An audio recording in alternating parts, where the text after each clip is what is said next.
Hey, everyone. Mondays with Mel is happening in less than 60 seconds. So go ahead, do me a favor, share this to your pages, share this with your friends, tag someone that you be tuned in.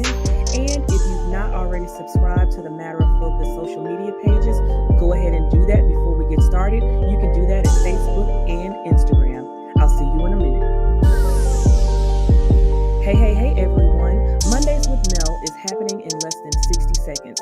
So go ahead, do me a favor, share this to your pages, share this with your friends, tag someone that you be tuned in. And if you've not already subscribed to the Matter of Focus social media pages, go ahead and do that before we get started. You can do that at Facebook and Instagram. I'll see you in a minute. Hey, everyone. Mondays with Mel is happening in less than 60 seconds. So go ahead, do me a favor, share this to your page.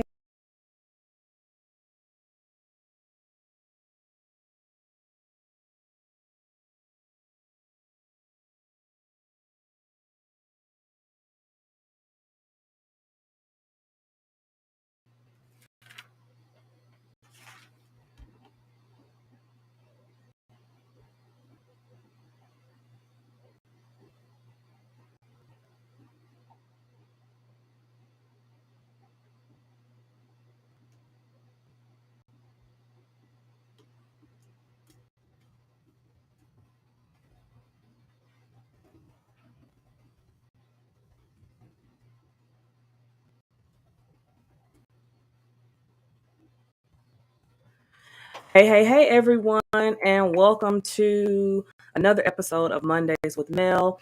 I'm Mel Preston, a licensed mental health therapist, your neighborhood therapist, and relationship architect. And here on Mondays with Mel, we talk about everything at the intersection of relationships and mental wellness. Tonight, we are talking about a topic that is extremely important. We're talking about grief. We hear about grief all the time, but on tonight we're going to dive a little bit into grief as well as how to navigate grief during the holiday season. Okay, so I need you to go ahead and share. For anyone who should be listening to this episode, anyone that you know who's going through grief, or even if you are, if you know someone who is going through grief, has gone through grief, um, or you are the friend of someone, right? And we're also going to talk about the different ways that grief can look. So if you notice, we are on Facebook Live. So we're on Facebook on the official underscore Mel Preston, as well as Instagram, and also our Matter of Focus pages for both Instagram and Facebook. And there's also a YouTube channel. So if you happen to miss the live tonight, make sure you always go back and recheck YouTube, because that is where all of these lives are going to be posted. So, like I said, go ahead and share this out with people you may know. We're heading into Thanksgiving. Thanksgiving is on Thursday, and a lot of people are not doing okay, y'all. Some of us are doing great, some of us are really thriving, but there are some people in your circle, in your network, who they're not doing okay. They are they are grieving. So that's what we're going to get into tonight. And I really want to just start with, giving you a definition of grief. And so when we really look at grief, grief is an emotion, right? So if we're talking about emotions, then grief is something we feel on the inside. It can be confusion, it could be fear, it could be loneliness, it could be panic, it could be anxiety, it could be feelings of being empty, right? But grief is an emotion. I want to say that again. Grief is what we think and how we feel on the inside. It's our response to loss. It is a strong, intense, overwhelming feeling. It is sometimes a painful feeling, but it is an emotion. It is a feeling. And so there are times I think we may get it confused with grief versus mourning. Because many of us grieve and we experience grief, but we never make it to the mourning stage or the mourning period. So when we're looking at the difference between grief and mourning, remember, grief is how we feel about it. This is that feeling on the inside. It's that um, overwhelming emotion that is attached to the loss. But when we look at mourning, mourning, so that's mourning. Mourning is an outward expression of our grief, right? So if someone is mourning and they are showing it outwardly, this is where they are talking about it. Or maybe you see someone and they're crying, or the person is journaling. Or sometimes people use their art, they use music, they use different things to mourn the loss of someone or something. All right. So let's hit that one more time.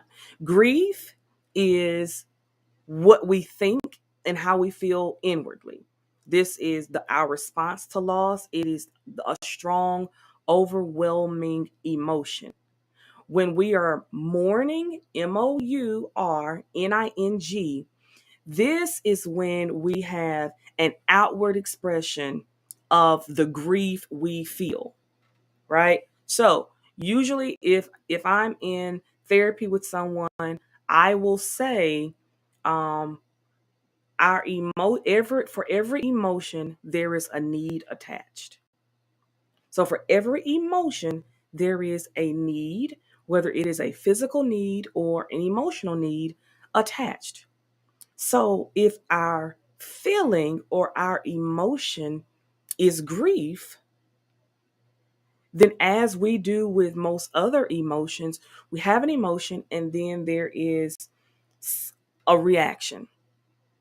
The reaction is sometimes mourning, when it's that outward expression of the grief we feel inwardly.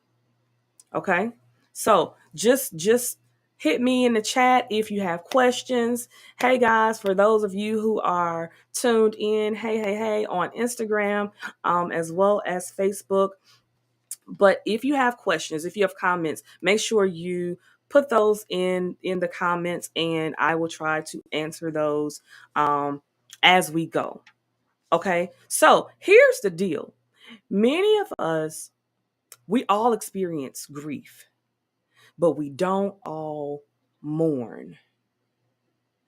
And many of us miss moving forward and healing in our grief journey because we never give ourselves the opportunity to mourn.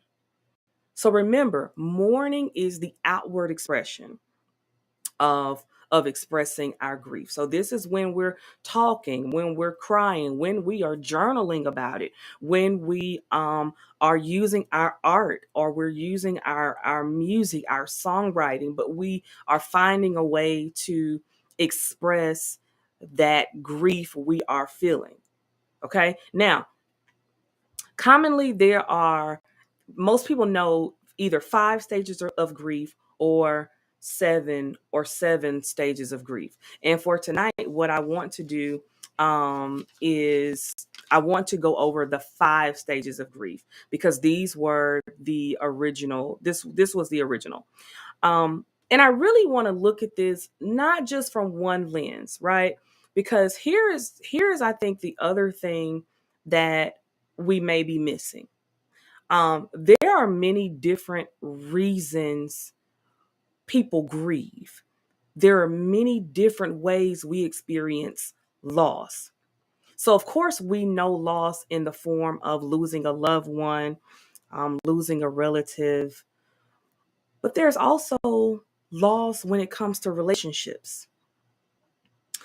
It could be a divorce. It could be a friendship. It could be a really good relationship you've had with someone, and maybe you fall out with them. You have a disagreement. Um, it could be like I said, a divorce. This could be for many. There's loss even when it comes to church, and when it comes to ministry, when it comes to economic loss. Economic loss is a huge one right now because number one, not only is there, we're still coming out of a pandemic, which means we've had this great resignation. There's also inflation. There are still companies that have not recouped from the pandemic, which means people have been laid off.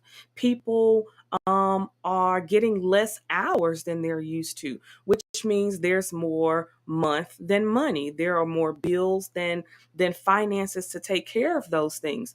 And when you think of the way we've been used to living, the way we've been used to thriving, and we can no longer thrive in the same way. We have to alter our living standards. We have to alter what we're buying for Thanksgiving. I was in the grocery store earlier today, and as I was walking out, a lady, she had one bag, and she said, "I can't believe I just spent $30 on a few items." She's like, groceries are extremely expensive today. And it was a conversation we were having in reference to inflation and in reference to just how people are having to navigate life differently. And so when we have to navigate life differently, whether it's due to um, loss of a job, right? Or loss of just income in general, that can lead to grief. Okay? That can lead to grief. That can lead to um mourning. There is a sense of grief. There is an overwhelming sense of loss when we face economic hardship.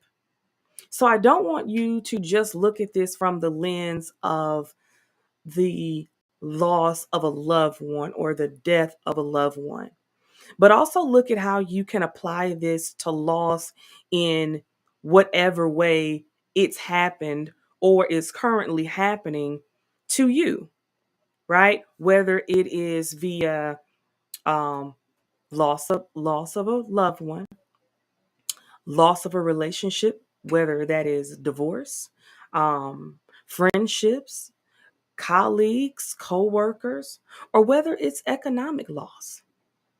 Okay? So, now that we have that, I want you to keep that in mind as we are looking at these stages of grief. Because for all of the stages of grief, you can find yourself somewhere within the stages in any of the losses that I've mentioned. Okay? So, the first stage is denial. Now, let me preface this by saying within the 5 stages, you will move through the stages um, in no particular order, right? So just because I'm naming it in this way or in this particular order does not mean this is the way you should or will experience them. Just know these are the 5 stages, and you will experience them in your own way. Okay, so first stage, denial. So when we look at denial, denial is this is more of a temporary response. It is a defense mechanism. It is a buffer of sorts. So I don't know if you've ever seen someone who goes through a traumatic event, and you can ask them a question and they're kind of just there and they can't speak. They have no words, right? They have no words. So there's shock, and there's denial. So within this is where um we tend to think, as far as it relates to with death, you think that you're going to wake up from it, right? It wasn't your loved one. Someone's going to call and say this was a mistake. It was not your loved one. You will wake up from this dream. That's what we call being in the stage of denial. Um, what denial would look like if we were talking about a relationship would be saying that they'll be back, right? They made a mistake. They'll be back. They will realize that they love you and they will be back. They will recognize the error of their ways and they'll be back. This is how denial looks when it comes to relationships, as it relates to jobs, right? Let's just say a person who has been laid off from their job, or a person has lost their job. The way denial may show itself in that instance would be um, thinking that your employer or your former employer will realize they made a mistake in firing you, and that they'll rescind it and they will want to rehire you. So that's how denial can look in all of these different scenarios. Okay? So, again, if you have any questions, feel free to put them in the chat for me. If you have comments, make sure that you also post those in the chat as well. Next stage, anger. Anger. When we are experiencing grief, we will go through a stage of anger. So the anger is the why me? Why did this happen to me? Why did my loved one die? Why did I lose my job? Why did my friend, why did my marriage end? Why did my relationship end? It's the why me. And then it can also be met with irritability or with blame. Um, Sometimes even when we lose a loved one to death, it's not unheard of to even be angry with them, depending on the circumstances surrounding their demise. In the compass of in the situation of relationships, we can become angry with the person or the relationship that we are grieving.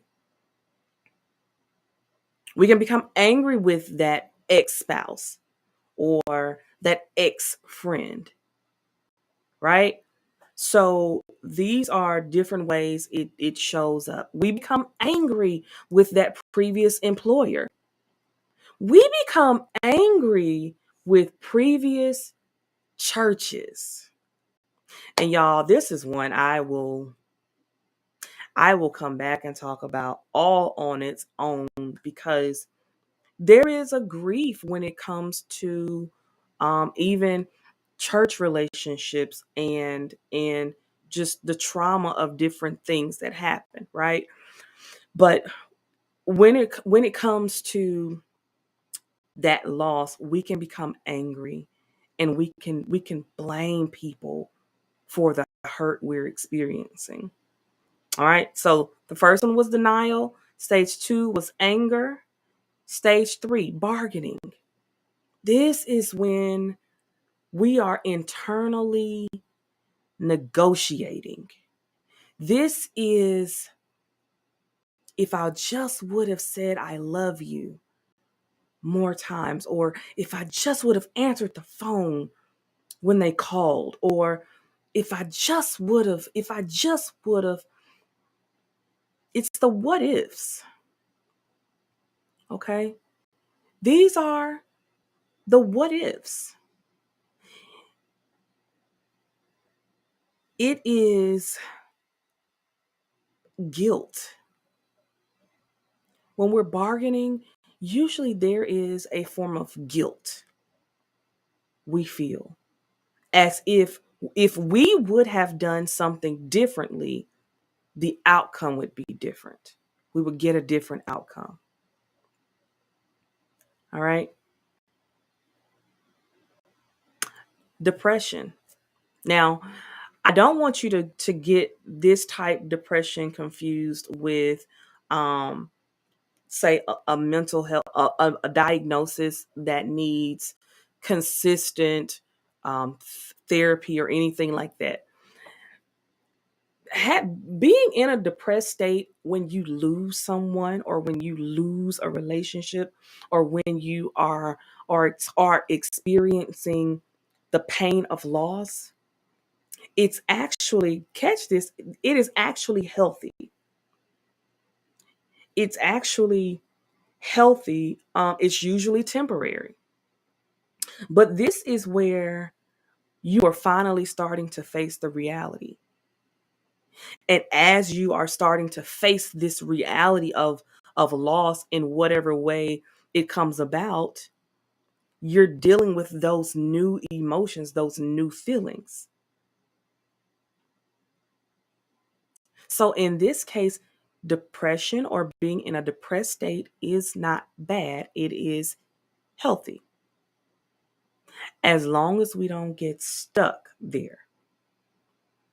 But if we are processing and we are dealing with this new reality that we are finally ready to face, then yes, you're going to have some days. You're going to have some days that you just don't feel like getting up. You will have days that you're crying, or your appetite isn't the same, or you don't want to be around others. That's going to happen. All right. Um, acceptance. Acceptance is when, and let me say this. Many people get caught up on thinking, by accepting this loss, I'm moving on and I'm somehow closing a chapter that I'm not ready to close, or I'm saying goodbye, and how will I honor this person, especially when it comes to losing a loved one. We think, how do I move on? How do I accept this? And accepting it isn't moving on, or it's even okay to move on. To move into the stage of acceptance, it doesn't mean that you're okay with it. It doesn't mean that you're moving on. Um, what it means is that you are ready to acknowledge that you have experienced a loss. You're ready to acknowledge it. You are acknowledging that you have experienced a loss. Um, you're also willing to learn how to live beyond this loss. And you're willing to readjust your life as you are dealing with the loss. Like, you're no longer in denial, you're not angry, you're not bargaining, but you are accepting that it is a reality. Whatever the loss is, whether it's the loss of a job, it's the loss of a friend, a colleague, it's the loss of a loved one, it's the loss of a relationship, you are willing to acknowledge the loss happened. You're willing to acknowledge that the loss happened, and you're willing to learn how to navigate through this loss. That's what that means. Okay.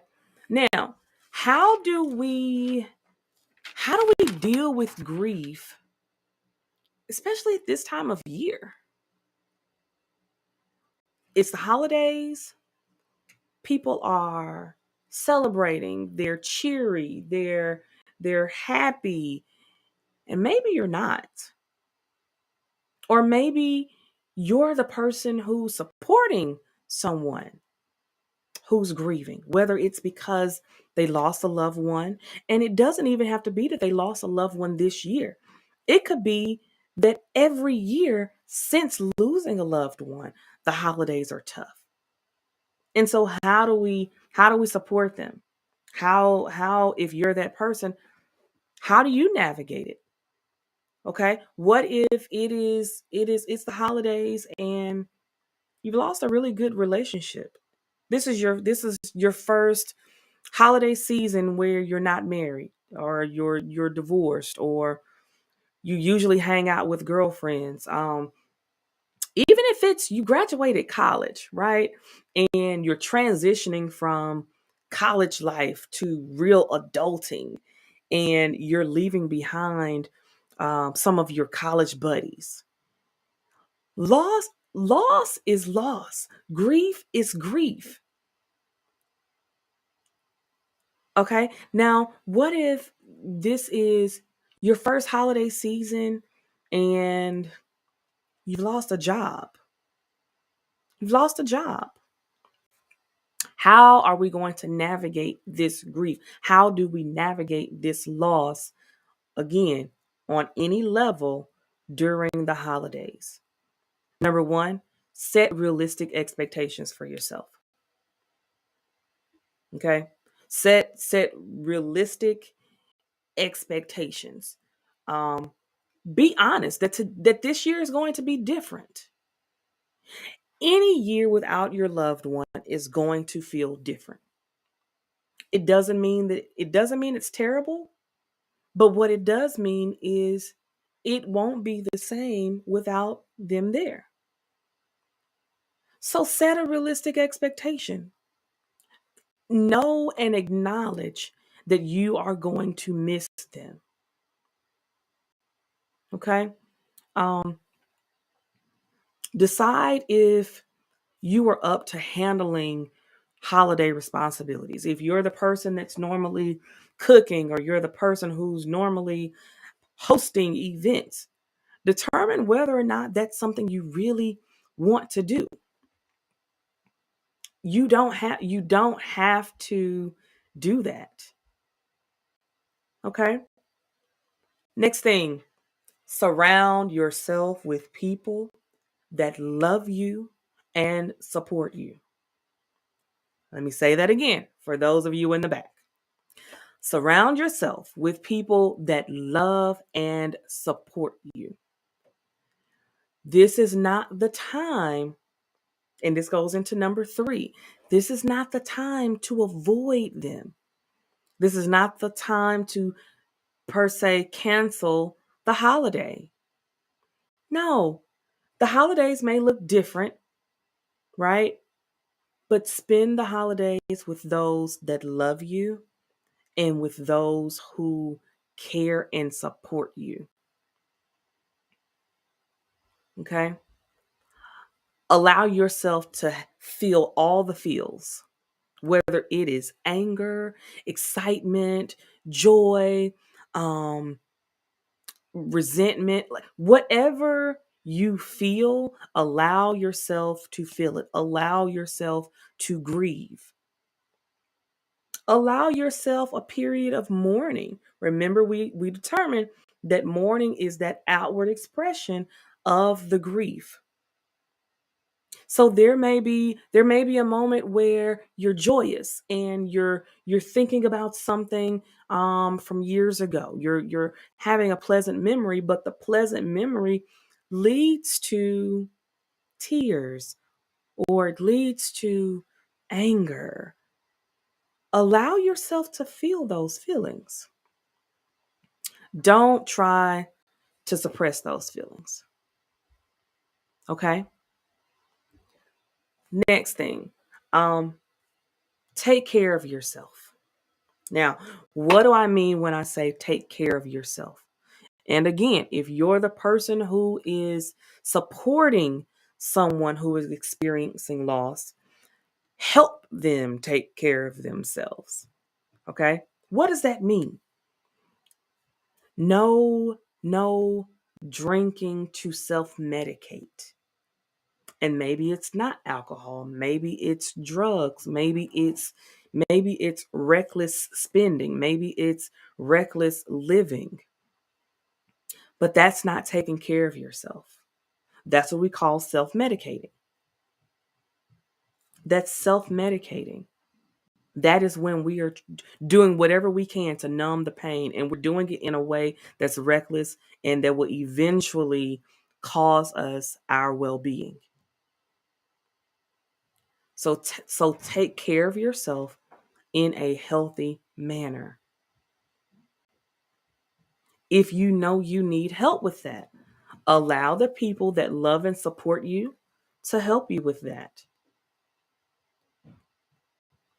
Okay? Now, lastly, as we are looking at how we navigate through the holidays when we're grieving, and we're trying to think of ways to support those people, be okay with creating new traditions. It's okay to create a new tradition or a new ritual, a new thing you do to accommodate whatever your current situation is. Right? Let's put it in the three main categories we've talked about. So what does this look like? What does creating a new ritual or new tradition look like if we're talking about the loss of a loved one? If we're talking about the loss of a loved one, this could be choosing to create a memory box for your loved one, or having a moment, an intentional moment you've already planned within, say, the course of your day, within the course of your holiday dinner, where you give a moment to share memories of your loved one. This could be going to visit their gravesite. It could be writing them a letter and then reading the letter out loud to your other family members. But finding a way to be intentional in honoring that loss, because you know it's going to hit you. And if we're being intentional, then figuring out how do I prepare when it comes up? How can I be intentional? Okay. So that's what creating a new tradition or a new ritual would look like if we're talking about the loss of a loved one. Now, let's just say we're creating a new tradition and it's the loss of a relationship. It is the demise of a marriage. So the new tradition could be taking your kids on a vacation. Maybe you've always, for Thanksgiving, maybe you've done the traditional turkey and dressing and all the things and all the pies, and maybe you want to get away from it all, right? Especially if you're sharing custody and maybe it's your turn to have the kids for the holiday. Maybe going on a trip, doing something that you wouldn't normally do. Or flip side, you don't have custody. Or maybe it's the demise of a relationship. So you're spending the holiday alone. Okay, well, again, maybe taking yourself on a date, or maybe going with friends to Thanksgiving dinner, having a friendsgiving, right? But just doing other things without just sitting and doing nothing, but creating new traditions, creating new rituals. Let's just say this is you're creating a new tradition, possibly after economic loss, after losing a job, or after um, working less hours.